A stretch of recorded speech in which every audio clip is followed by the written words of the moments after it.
Yeah, it's crowded in here. People were ready to come out. We needed to get out of our house. I wanted to put a box around my head just so, or put my backdrop up for my Zoom screen because there's so often that's what you see. But I'm just really happy to be here.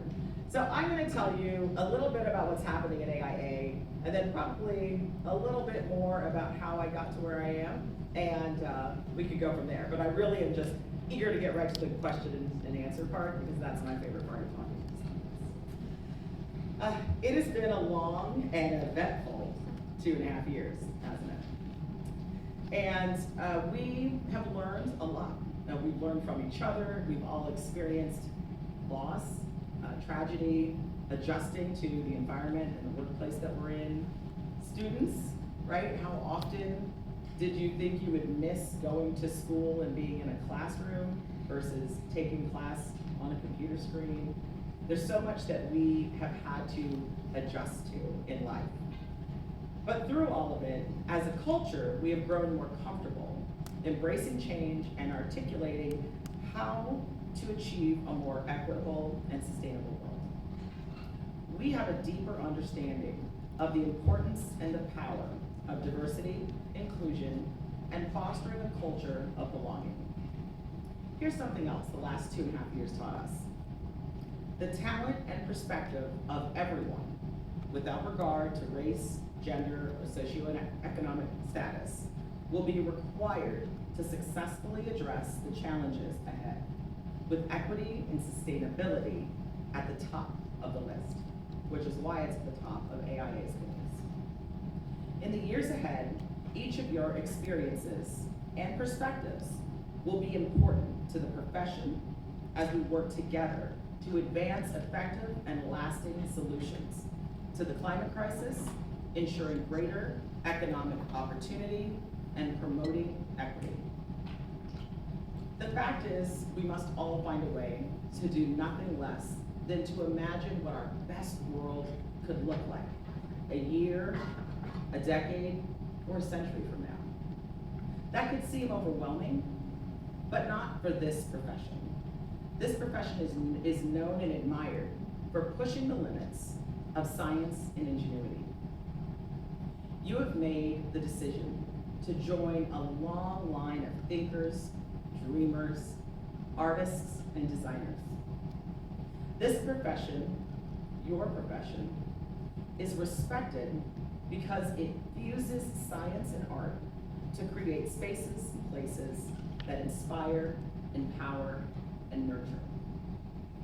All of you bring an important and unique perspective to every decision and discussion that you engage in. Remember that. Your voice is valuable. And remember that each of you are on your own unique journey. Cherish that because our differences are our strengths. Also remember that it's okay if your path ahead in this profession seems unclear right now. Embrace the uncertainty and explore your options.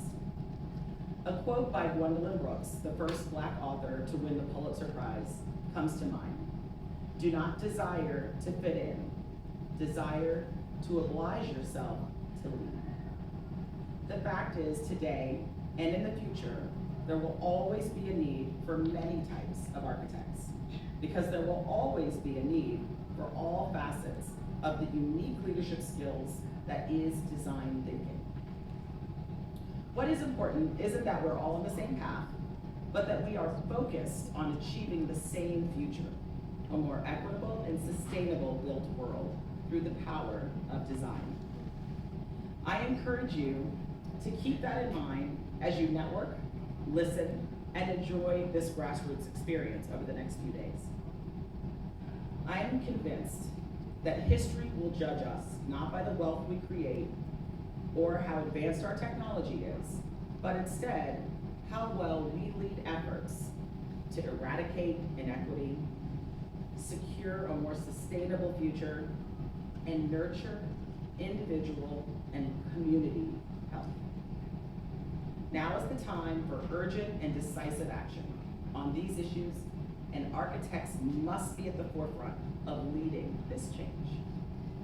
To ensure that architects are positioned to lead change, we all seek, and AIA continues to prioritize and to promote equitable access to opportunities in the profession, which starts by enhancing a sense of belonging and a focus on inclusiveness in the classroom, workplace, and the C-suite. We must diversify our leadership teams. AIA has several resources that can help foster a more diverse, inclusive, and welcoming workplace, including our well-known Guides for Equitable Practice, including the recently released supplementary edition.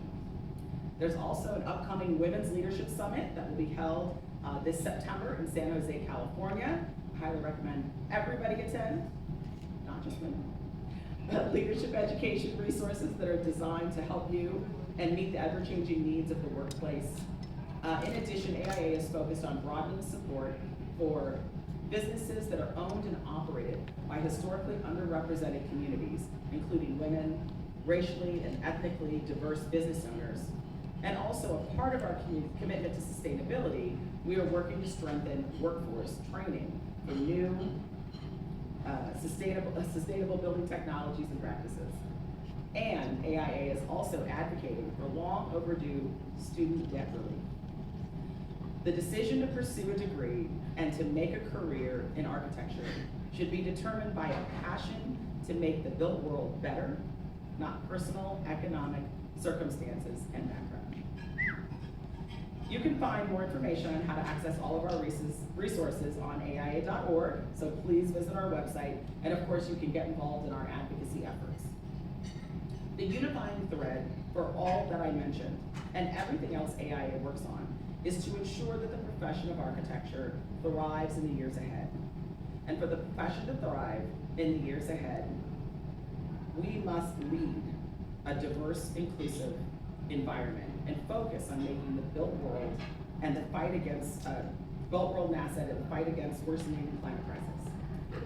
At the end of the day, the two goals that this organization is focused on is the reason I wanted to be a part of AIA.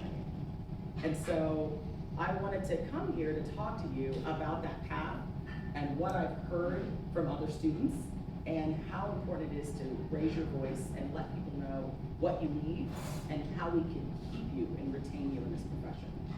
I never thought when I was at the University of Maryland that I would end up working in the built environment at all, let alone at AIA. I also always dreamed of being involved in architecture, although I knew I couldn't draw very. So I never dreamed of actually being an architect because I'm a realist and I like to focus on action. But I just always appreciated architecture. Take pictures everywhere I go, all around the world, just a true appreciation for the built environment. And when I got my first job at the National Ready Mix Concrete Association, I was just trying to figure things out. What can I do? How can my voice be heard? I'm right out of college, and it was interesting how their response often was, okay, kid, sit around the edge of the room and we'll show you how this goes. And I noticed that it wasn't just me as a person working in the association space representing the built environment, but also those newer people in the building industry that were younger and their voice wasn't necessarily heard. And not just younger, but also women. And there was a woman on the board of directors at my very first association, and she would always turn to me to talk about the challenges that she faced and how her husband was always seen as the business owner, not her, and that they assumed she was the spouse.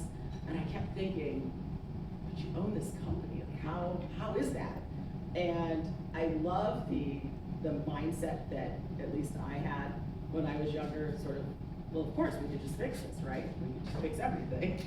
I didn't realize the complication and the politics and that human nature and that, of course, common phrase of unconscious bias, things that people don't even realize they say.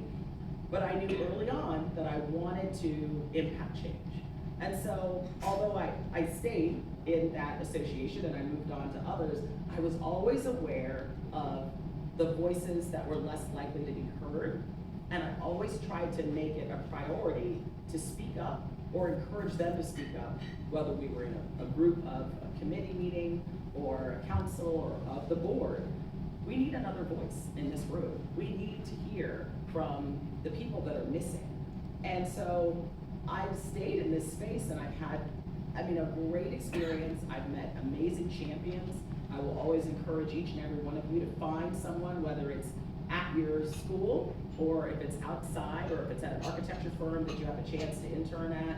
Find someone who can be that champion for you, that ally, the person who's going to help you elevate, who's going to teach you the skills that you need, but also that values the input that you have to offer.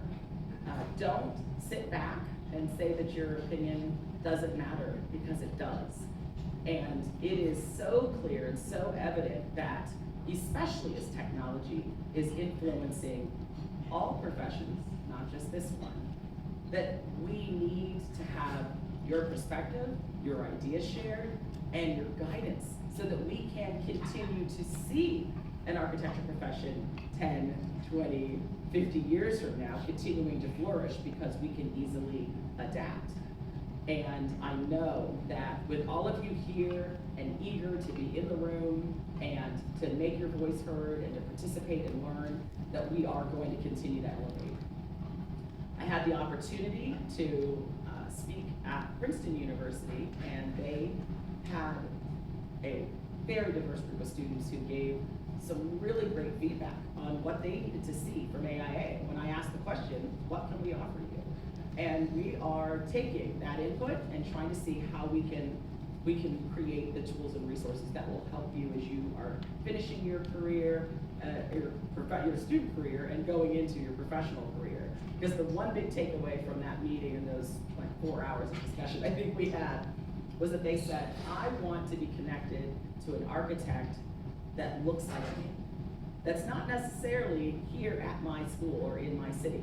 You may be at a school that's based in Texas, but you want to work in California. And how are we helping make those connections?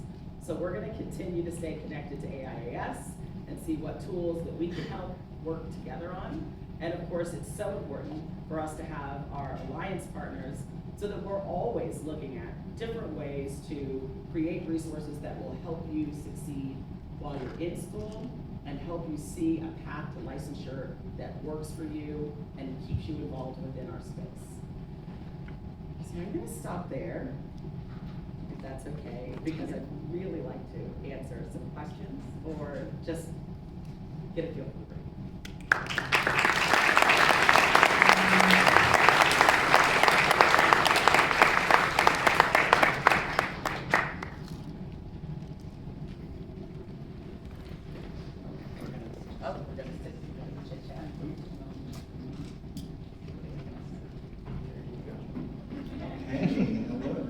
Thank you so much, Lakisha. Yes. That was an incredible story. A lot of great points that you made in there that are very relevant to these students.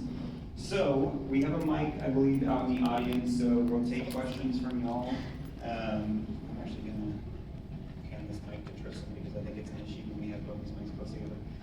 So we're going to take a question from the audience. I have a couple of questions for Lakisha, and then we'll go to audience questions. So be ready and raise your hand, and Tristan will give you this mic.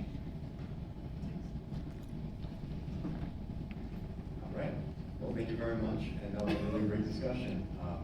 You've done a lot of work in architecture, and I think that's a really wonderful thing. So, what has been one of the greatest challenges, as you become a student and transitioning into your academic, your professional career from academia? So, my greatest challenge was just trying to find my place where I thought I could make the biggest impact. And what do you want to be when you grow up, right? That's the big question. I feel like it's an ongoing question still today, but it is just finding that place where you feel like your ideas will impact the company in a positive way.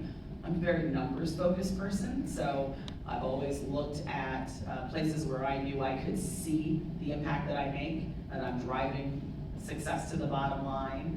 So that has always been something that's been important to me, but also constantly learning, continuing education, I know is so important for this profession, but in many. And that is something that I've done from the moment I got my first association job. What's an association? I better go learn more. And that's actually how I got involved in ASAE, because because I was constantly going there to learn more about how I can better myself and better my organization. And in doing so, I got more involved with the network, I met new people, I got involved in committees and councils, which is why it's so important to get involved in AIAS, or when you become an architect, get involved in AIA, because we need you to stay involved and engaged, but it also helps you grow your skill set. I think, I've been in this job 6 months, but one of the great pieces of feedback that I received from one of our board members is that he said when he joined AIA, he actually, of course, was in AIAS, and he wanted to join AIA. He and his buddy said, we're joining because we need to make this place cool. Everybody's old.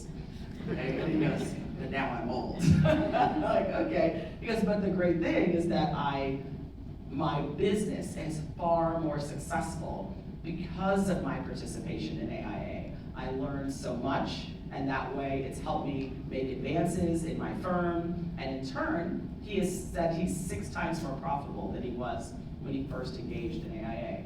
And so, to me, it tells a great story, because at the end of the day, our job as AIA is to find a way to not only help you become better professionals, but we also are supposed to elevate the profession, let people know what you do and why it matters in a way that connects to the general public, right? We have to message it for them, not for other architects.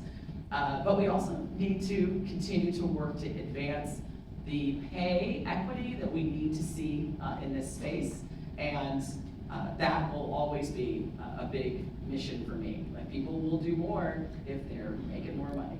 So how can we do our part as an organization to help advance that and help people see that value in the work that is done so that that pay can be aligned? Cool, thank you. Does anybody else have questions? I'll come to you. All right, I'll meet you in the back. While you're traveling back there, I have a quick question, Lakisha. I'm just going to project a little bit. Also, you people that are standing in the back, we do have some chairs scattered around, especially over on this side if you want to sit. But if you'd rather stand, that's your vibe. I like it. So, Lakisha, you mentioned this when you were talking, but one of the most important resources for students and one of the most important things in the relationship between our two organizations is mentorship. So I wonder if you could tell us a little bit about how you've been a mentor and maybe how you've been a mentee, and what is your recommendations to all these students for crafting those relationships, finding something that's right for them, that kind of thing. Mentor-mentee relationship, really important for both the mentoring and the mentee, by the way. I've been blessed to have a lot of people who I've sort of tapped in different ways. Normally it is getting to know them through some type of association type event, right, where you get to know people, or maybe at a networking event where you have an opportunity to meet someone. And it's always the interesting question of how do you make the ask? And I think what's important is for you to think about what you have to offer someone else that you're asking for advice. Because so often I will meet people, and as we grow in our career, sometimes there are things we don't stay up to speed on. Maybe technology, maybe there are some social tools that would be helpful for maybe an older architect to learn. Maybe they're not aware of the metaverse or whatever it may be that they need to get connected to. So there's something you have to offer that you can share, while they can also share some of their expertise. So think about something that you are really skilled at that you could also teach someone else, in addition to what you can learn from them. I know that I've had people who just reached out to me on LinkedIn and said, do you have a few minutes? I'd really like some advice on where I can go with my career at that next stage. I've been a director for a really long time, and I'm not sure, am I ready to be a VP? What do I need to think of? And I don't know that person, but if I have a few minutes, I always want to take the time to answer as many questions as I can and give back just like someone has given to me. And I have a mentee who is amazing. She just got elevated, moved to a new company, and I'm excited for her. So now she's in the C-suite at her organization. But we go back and forth when we have our conversations. We're talking about, she's like, well, this is this challenge that I'm facing, and I may provide feedback to her. But then I'll like, actually, I want your perspective.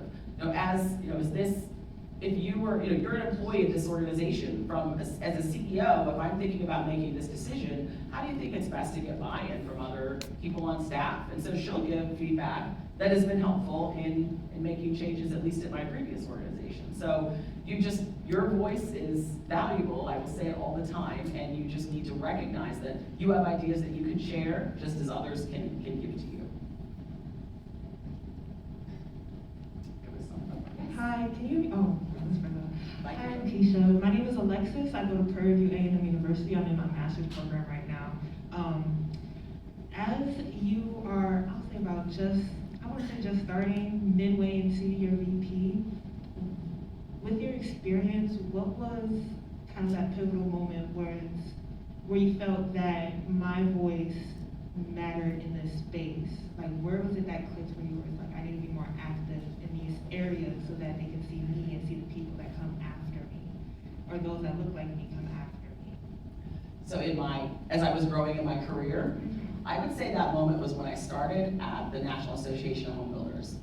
And I started there, and it was really unusual. It was an unusual situation for me. When I started, I immediately, on my first day, I took my direct reports out to lunch to get to know them, and I had a team meeting that same day, introduced myself, we did the whole, around the room who we are. Later that afternoon, people started coming by my office to tell me, I'm so happy to meet you, so excited that you're here.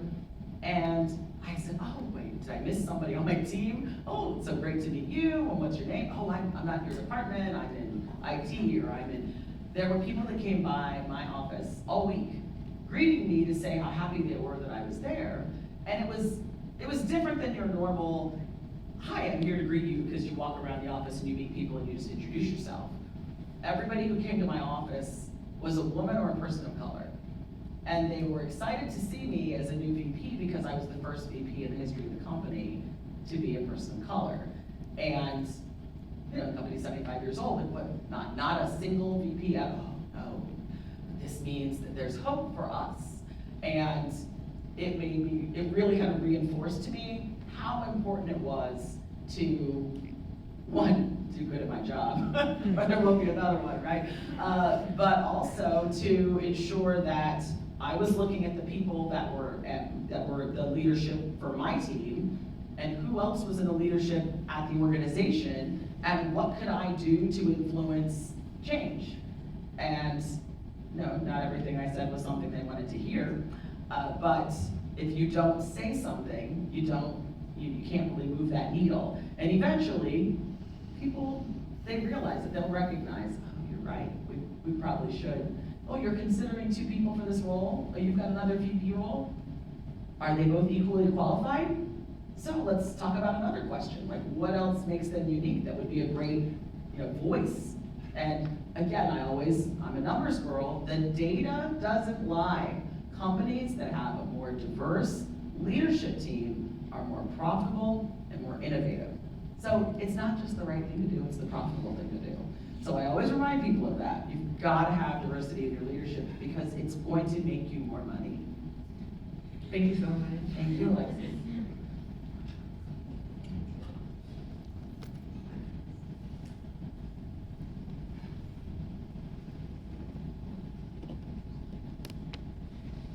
Hi, my name is Lace Sipes. I also attend Prairie View A&M University.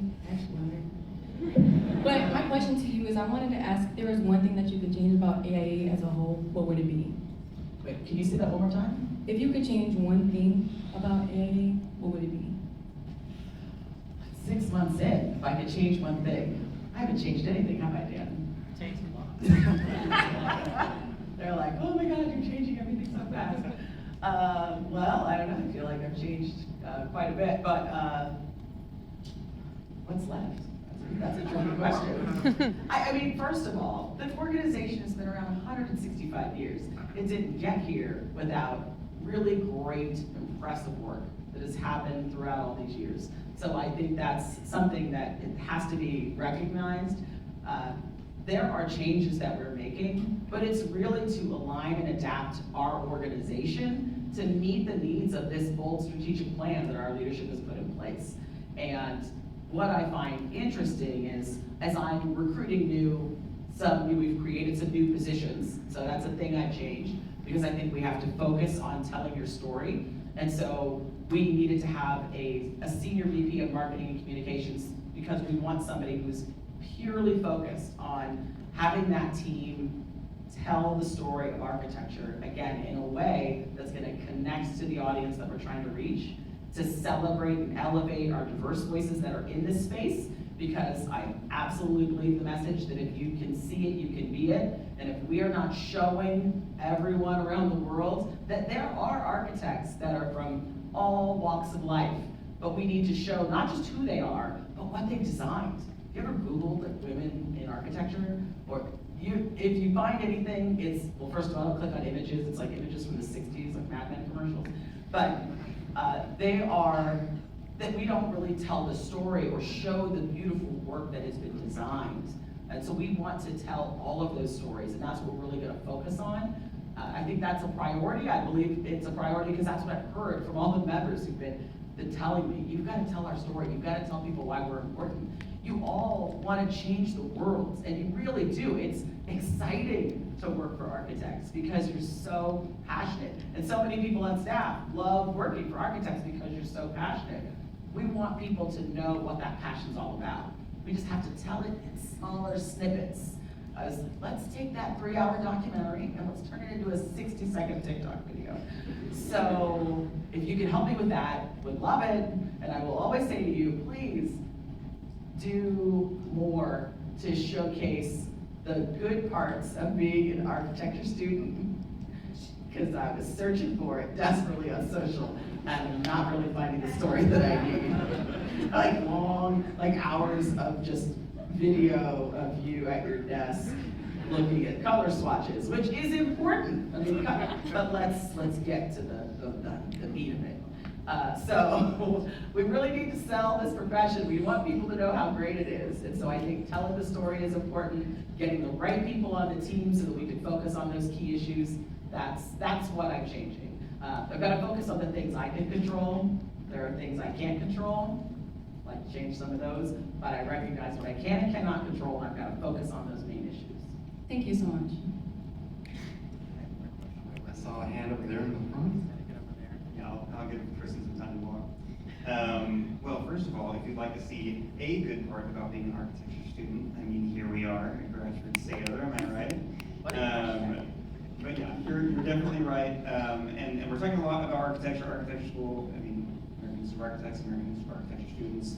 But I want to say there's many types of architects, many types of architecture students. And I know that there's a lot of students probably in this crowd that are struggling with how they and their interests fit into this profession as it currently stands. So what would you say to those people that might not feel like they have a space in architecture right now?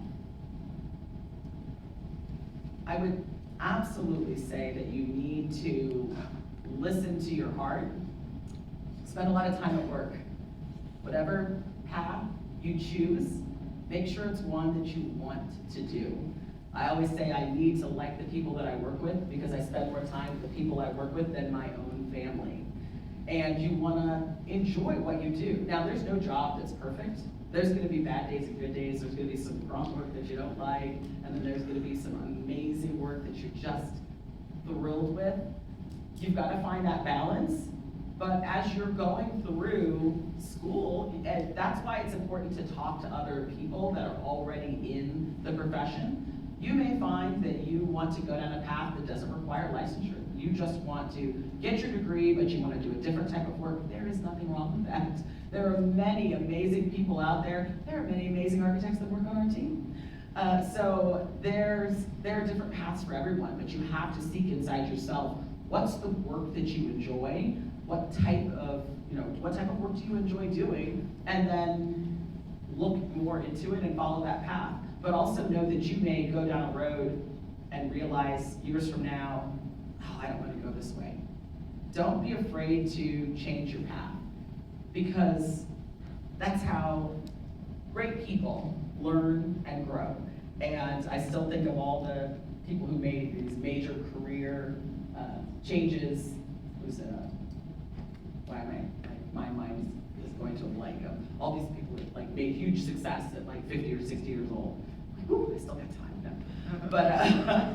But there again, so you can make changes at any time in your life. And school, I mean, when I went to college, I don't know what I thought I was going to be. When I was 16, I knew I was going to be the head of marketing for Coca-Cola. Probably would help if I drank soda, right?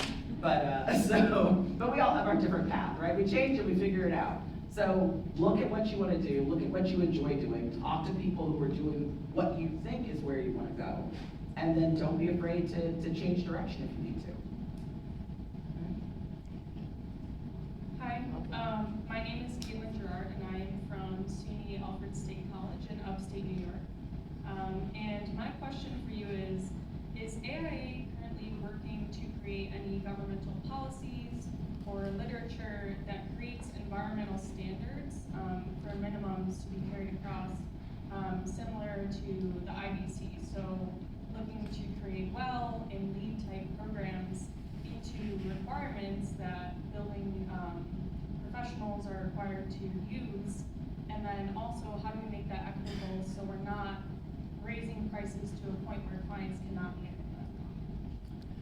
You know, it's interesting. I had a conversation last week with the chief architect for GSA, and we were talking about how we could work on more equitable pay in the government, since 80% of non-residential construction is publicly funded. And part of our conversation was the fact that if people are fighting to win a bid by having the lowest price, how can we design for sustainability?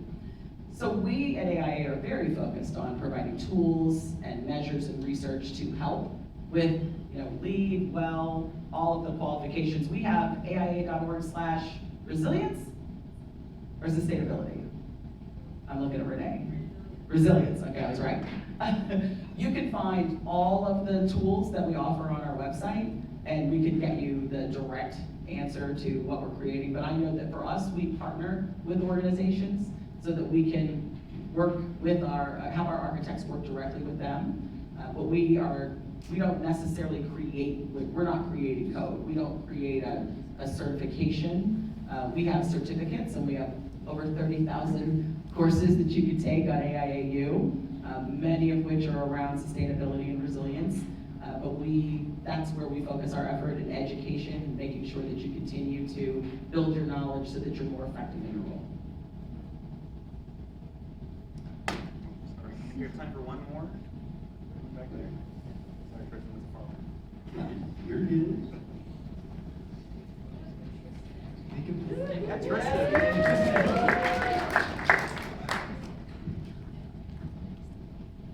Hi, my name is Lindsay Niles. I'm from Auburn University, and I have a question that I'm going to have to preface with a very brief story. So, for those of you who don't know me, which I assume is pretty much everyone here, my sister actually is in a wheelchair, and so when we were going to look at colleges, for me, she's not an architect, I am going to be, but there was more than one architecture building that we couldn't even get her into the studio, let alone actually shoot, and it's not just a college problem, it's an everywhere problem. But what is AIA, and particularly AIAS, because she's part of the very first of a generation that's surviving things that would have previously killed them because of medical advances. They are coming up with these disabilities, and is anyone addressing it? Is this something no one's thought of yet? I'm just wondering where we are in the process, really. It's interesting. Designing for accessibility is so critical, and every time I look at just even what we do as an organization and how we are accommodating all people, no matter what you've done, I feel like we always have to do better. It depends on, of course, how long that building has been there. And I'll give an example. AIA has the Octagon, and it is not accessible except when we bring a ramp up to it. And that's the back, but you can't get up the stairs. But because it's a historic building, they will not allow us to put in an elevator. So there are many challenges. Some are controlled by design changes that we need to make, but some of it is also controlled by historic preservation, government policy. So where is that balance? And I don't have the answer to that 6 months in, just to be honest with you, but I agree that we need to do more. I'm always fascinated when I check into a hotel, and I often will get the accessible bathroom. Okay? And I'll think about the things that they've put in place that do not meet all the needs, right? It's a wheelchair accessible shower, but the sink, the handles are all the way back where you can't reach them if you're in a wheelchair. So, more to do. Look forward to each one of you getting out there and fixing these challenges. It's why you're needed. But we always have to continue to advance. And I know, again, we have resources for that. I see Renee shaking her head. Yep, we have that. But if you go to buildings across this country, you're gonna find challenges in different places. And all we can do is continue to advocate for change.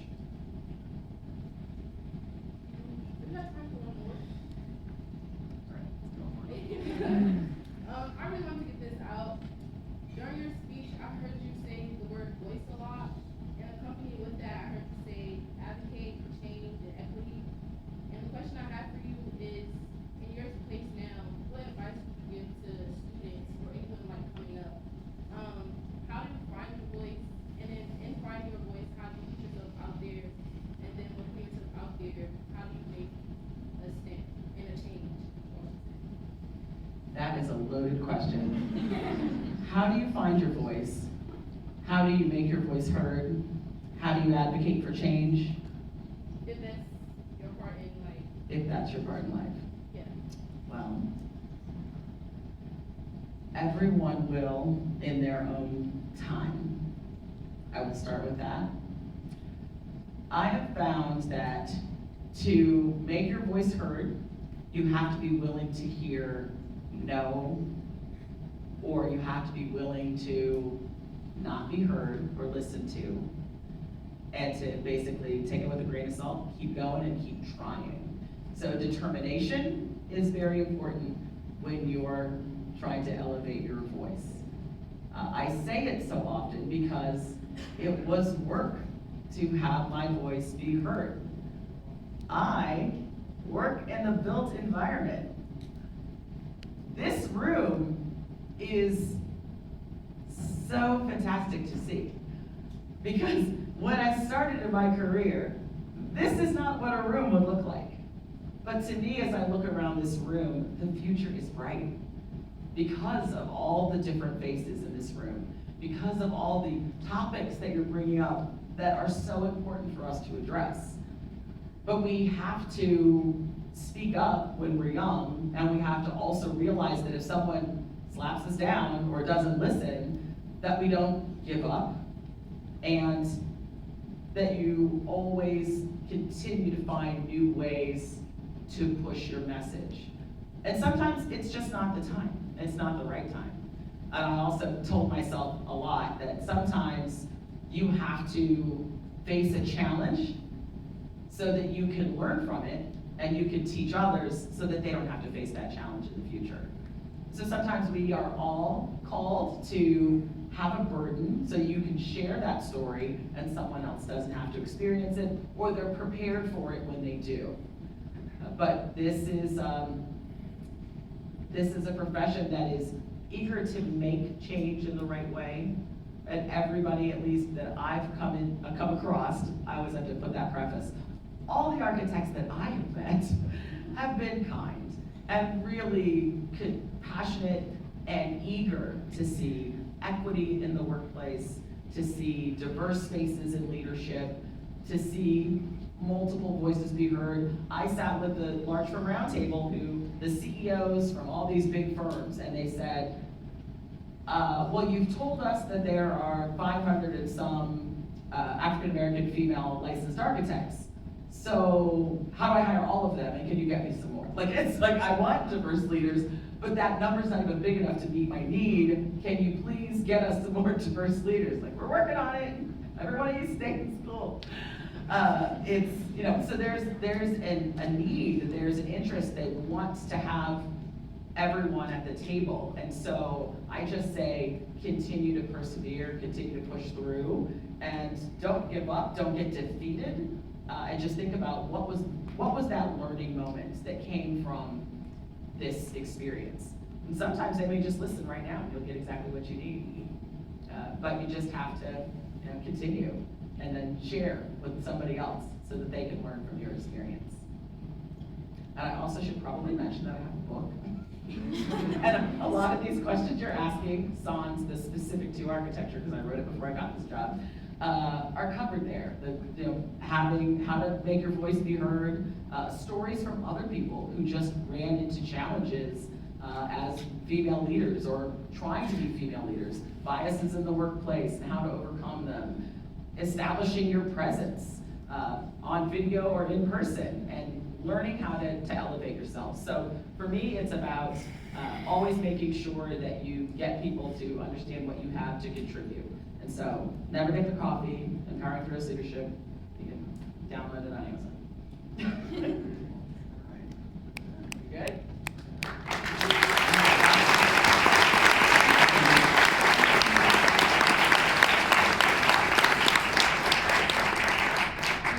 One more was definitely worth it. So.